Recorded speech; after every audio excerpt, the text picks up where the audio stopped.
I know there are a lot of people who didn't click on this video because, man, just reading that It's title. just not a very good video, but I love it, like my own malformed child. I haven't played this game since then, so maybe it's time for a replay. I know there's DDLC Plus now, but it hasn't been that long since the original, right? It's only been... This video is not a review. There are already so many of those out there, and Doki Doki Literature Club is still free and like 4 hours long. Instead, this video is for people like me. It's for people who played the game years ago and have never quite been the same since. It's for people who still vividly remember how they felt after playing this game for the first time. It's for people who are still thinking about the Literature Club.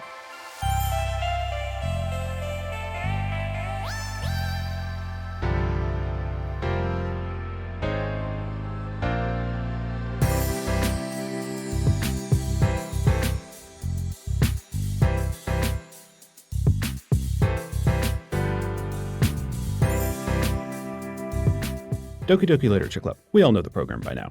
It's a free visual novel by Dan Salvato released in 2017. In Act 1, it's a very tropey dating sim with a bunch of cliché characters that are slowly revealed to have more nuanced personalities and traumas, including one with severe depression that escalates into eventual suicide. Act 2 starts again from the beginning, except that girl never existed, and the others go through the same personality escalation while the game glitches out and gets all spooky, ultimately culminating in another suicide even more gruesome than the first. Act 3, just Monica. And in the short Act 4 epilogue, Monica destroys the game to prevent another girl from becoming the master of the simulation and starting the whole thing all over again. In the brief window before this game coming out and it becoming perplexingly huge, I played it and made a video about it. The video was okay.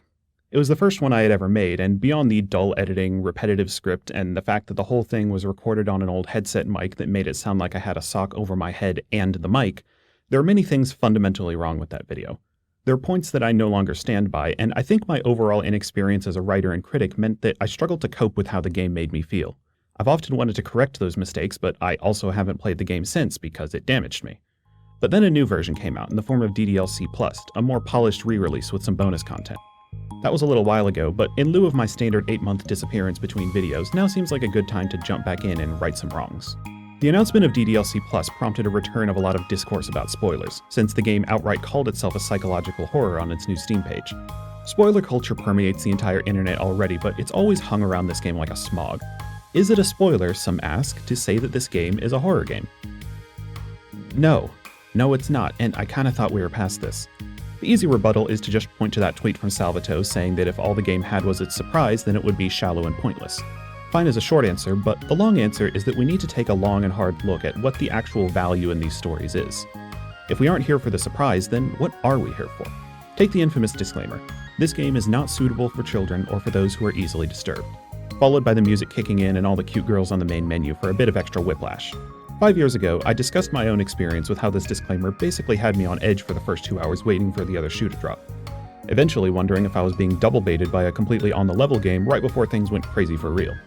It wasn't much more than a silly theory at the time, but years later, I finally have to accept the reality that I was right. Dan has confirmed that the disclaimer, as well as the new genre description, was a deliberate design choice to clash with the aesthetic and keep people guessing. Because as it turns out, the intent was to create an experience, drawing out emotions over the course of a story instead of framing one perfect moment. It's true that DDLC is a game best experienced knowing less about it, but the internet's idea that you have to walk on eggshells to not say anything or the experience is worthless ignores basically every other merit stories have. An experience, as opposed to a moment, is something that you can have multiple times. Usually not the same each time, but that's fine. My second time with DDLC was certainly very different from the first. Still great, just different. Also, one other thing, unless your word carries monumental authority with someone, saying, I can't tell you anything about the game, just play it, will never, ever convince them to try it, so a little spoiler can make the difference between them trying it or not. DDLC Plus brought some other new stuff, of course. There's a nice little catalog of pictures and poems now, easy access to the files, and of course the new side stories. When I booted up for a replay, I decided to leave these until the end. If the main story leaves me in a state anything like the first time, I'll need something happy as a pick-me-up. And these will definitely be light, happy fluff, right? Haha. The files came as a surprise, honestly. I know that it's necessary for the console release, but my initial reaction on seeing it was, doesn't this kind of dampen the impact for what you have to do in Act 3? If you haven't watched my fourth wall breaking video, which you should, in it I talk about the idea of the magic circle. Inside this conceptual circle is everything that's real in the context of the story. For most games, the circle contains nothing but the game window, and DDLC made it extend just a little outside the window and into your computer. Your files, the character data on your hard drive, were all tangible things within the fiction. It made the characters feel more real, even if they were functionally no different from characters in any other game. DDLC has it all take place inside a virtual computer now, giving a layer of isolation between you and the story, even if in the end it still contains the person in the chair anyway. This bummed me out a little at first, but Salvatore had more words of wisdom on the topic. No version of the game is necessarily definitive, he says. Little things from one version or another may define the experience for someone, and that fits right in with the spoiler talk. The experience isn't necessarily worse or better, it's just different. My old video got many things wrong, and one of the most blatant was saying that there was basically no foreshadowing in Act 1. But a replay proves that incorrect almost instantly. Let's list off a few of them, shall we? Sayori's poems are plainly about her depression from the very start. A lot of Monika's dialogue with the player is subtly trying to drive them away from the other girls. Sayori implies that Monika told her to kill herself in-universe, not just via reprogramming. Monika in general has a habit of interrupting romantic moments regardless of route. Like seriously, you'll be in the middle of a surprisingly intimate moment with Yuri, and then Little Miss FBI Piano is like... But there's more to it than that. Replaying every route of Act 1 has given me a better appreciation for how its story works simply on its own merits, before any of the horrific or surreal elements are in play. I'd even go as far as to say Act 1 has the biggest contribution to making DDLC so enduring for the past 5 years. One of the routes in particular, but they all have something to offer. Yuri's route almost feels like the canon one, if that makes sense. Not just because Sayori and Monika's reactions in Acts 1 and 2 respectively make a lot more sense if she's the one you're getting close to, but because it fits best into the traditional dating sim mold. This is the route with the strongest sense of a genuine romance, made all the more emotional by the feeling that you're the first person this girl has genuinely connected with in a very long time. But a dating sim is always a buffet, for better or worse, and there are other options. Sayori's route is weird, almost feeling like you weren't meant to be able to take it, but you can regardless. But when you imagine the fake full-length visual novel that this game initially pretends to be, you can see this going into a full Osananajimi route, before it all, went wrong. A lot of scenes in this route feel like those little moments that you don't give much thought to at the time, but mean the world when you look back on them. But just like childhood friends in romance anime, Sayori's route is doomed to fail. And honestly, this may be the one where the game breaking down is the better option, at least from our own meta perspective. If Act 1 were part of a normal visual novel, it's easy to imagine it would end with our love curing Sayori somehow. Oh, think about it, you know I'm right. A wish fulfillment, choose your own girlfriend game with the cliche writing this fake VN is full of would absolutely go somewhere that tasteless. As I said, there are a lot of things I regret saying about DDLC, and this video is partially an attempt to right those wrongs. And one of the biggest ones, I must regretfully say, is saying that Yuri is my waifu. There is simply a better option. Natsuki's route exemplifies what makes Act 1 great, and that's primarily because all of her stories start out as just really dumb. I mean, come on, her Day 3 scene has her tumbling around trying to organize her manga collection while getting paranoid that the player is looking up her skirt. ChatGPT would call this derivative. If it could. But then, things change pace. She starts crying after some manga volume gets messed up, and anyone with emotional intelligence better than a harem protagonist can probably tell that this isn't really about the manga. It only gets lightly touched on since we're still very early in this hypothetical on-the-level VN, but the implications of an abusive home life and deep-seated issues of struggling to be taken seriously by everyone around her instantly change the dimensions of her character. Also, just throwing this out there, my revelation of who deserves best girl status started by realizing Natsuki's poem style was by far my favorite of the four. Ball of Sunshine, Nervous Ice Queen, Bratty Tsundere, Untouchable Class Star. Doki Doki Literature Club was meticulously crafted to wear the skin of an amateur visual novel with no background research and hackneyed trope characters. But these facades start to break down as the stories continue, with the characters revealing that they have a lot more going on. Act 1 resonates with people to this day because it imbues these characters with a sense of realness in spite of the tropes they supposedly embody. After everything goes wrong, it's time for Act 2 to kick off. Once you know the big twist of what Monika's whole deal is, it's hard to not see it as simply a continuation of what was happening all along in the background of Act 1. On a replay, you once again see how she's struggling for the player's attention, steadily overtuning the personalities of the other girls in an attempt to make them more and more unlikable. If anything, Act 2 is really the story of Monika losing control, struggling against her programmed limits to achieve something that shouldn't be within the game's confines. If you played One Shot or watched my video on it, that all might sound familiar. In that game, a robot can't exceed the limits of its own programming, unless a person forms an emotional connection with it that allows them to exceed those limits. Don't worry about how that doesn't make sense, because it's a metaphor for fictional characters and how we relate to them. Monica tries to paint the other girls as nothing but one-dimensional piles of tropes, but she's no different, and neither is any character. They're all just pixels on a screen or ink on a page. But just like robots in One Shot, they're able to exceed those limits. By experiencing the text and connecting with the characters, they become more real in a sense. You ever notice how much fan content of this game is just the characters hanging out? Going to the beach, getting into romantic hijinks, all the stuff you'd normally expect out of fan art. Monica fails to understand that people's engagement with these characters breaks them free of their limits, even as she struggles against her own. But perhaps the most interesting thing about Act 2 that struck me on a replay was in the one character that wasn't there. Even when wiped from reality, Sayori remains the most important character in this story after Monica, in a way that really becomes clear after the secret ending. That ending being, if you didn't know, the one where you repeatedly save and load the game during Act 1 to see all the routes. If you do so, Sayori tearfully congratulates the player at the end for all they've done to try and save everyone instead of going psycho all over again. It feels at first like a simple reward for a diligent player, but I think there's some significance in it for Sayori's character. Sayori essentially got It's a Wonderful Life. Monica's meddlings are not, her suicidal ideations were a part of her character from the beginning, as evidenced by her first poem. Depressed or suicidal people often want to just disappear, when their self-destructive urges clash with a natural fear of death or not wanting to burden the people around them.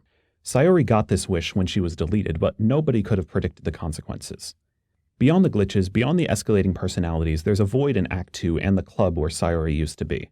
Arguments that she normally kept a handle on escalate, the enthusiasm to expand the club is dead, and the energy level in general is just a lot more dour. This is what the story would look like if Sayori simply disappeared, and as someone who threw herself entirely into caring about other people, I think it's something she would hate to see. Sayori believes herself to be fundamentally unworthy of the care of others. Even someone telling her otherwise to her face is dismissed as a waste of effort.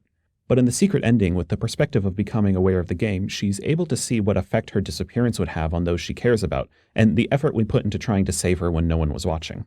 And maybe I'm just headcanoning, but I like to think this would make at least some difference. Yes, real mental illness does not work that way, but neither does getting deleted from existence. A little give and take on our fantasy. There's a tenderness to this ending that generally left me far less of a wreck than the original one did, but there's still a strong melancholy to it. I think, at long last, it's time for a pick-me-up. The side stories are here, none of the bad supernatural stuff in the main game exists in this timeline, and it'll just be a nice, happy time.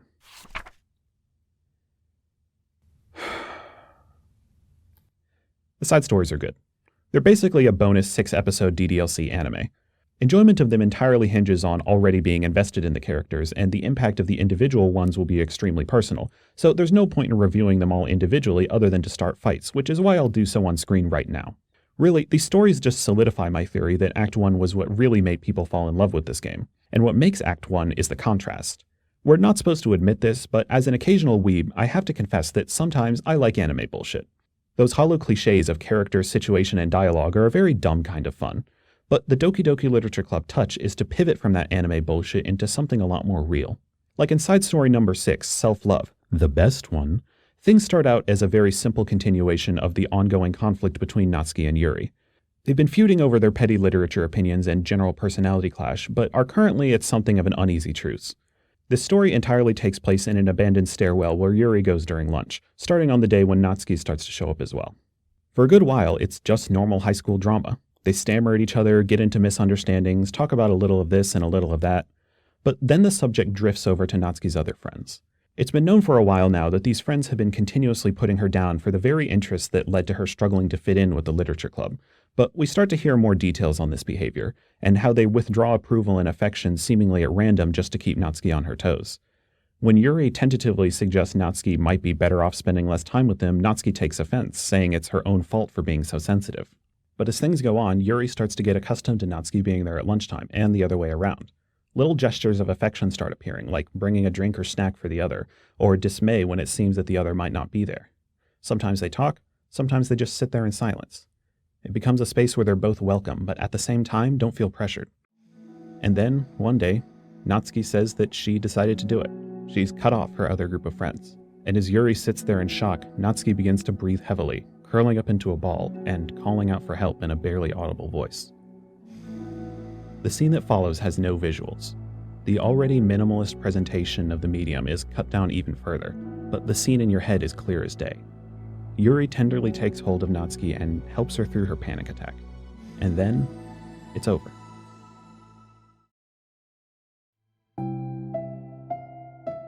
All of the side stories are like this in one way or another. The beauty of them is that they execute character arcs just like the ones in the main game without any of the supernatural elements. While before we met these characters as simple tropes because they were part of a cliché visual novel, here they're initially presented as such because the characters have just met and only know the surface level of each other's personalities. And while things can be fun on the surface level, the shared experiences and traumas break away those outer shells, letting the characters build relationships with each other every bit as layered and rewarding as we did with them.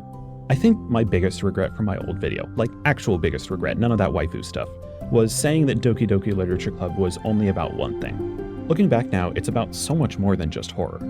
It's about understanding what you mean to others, the worth of connections despite their difficulty, understanding your own hidden value, the heartbreaking reality of your struggle for control ruining what you love, and seeing others for what they truly are below the surface.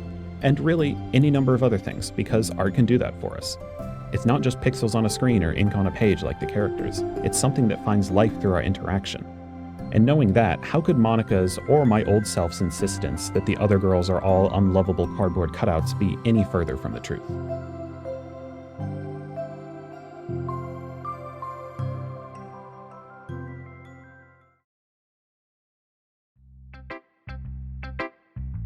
Did you know I have a second channel now? It was inaugurated with a reaction to my original DDLC video, so check that out if you want a more extensive review of my old arguments, and subscribe for all manner of unscripted content and shitposts in the future.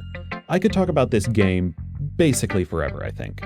My notes have commentary on everything from poem analysis to the side stories calling me out for my reluctance to let go, to the fact that maybe it's just me, but I can easily imagine all the early game dialogue in anime-style Japanese voices, but not so much in the late game. Am I weird for this? But this video is long enough as it is, and there's always something new to work on. Xenonauts 2 is soon, allegedly. I've been Recluse, lingering in the club room for a minute after everyone leaves. Thanks for watching.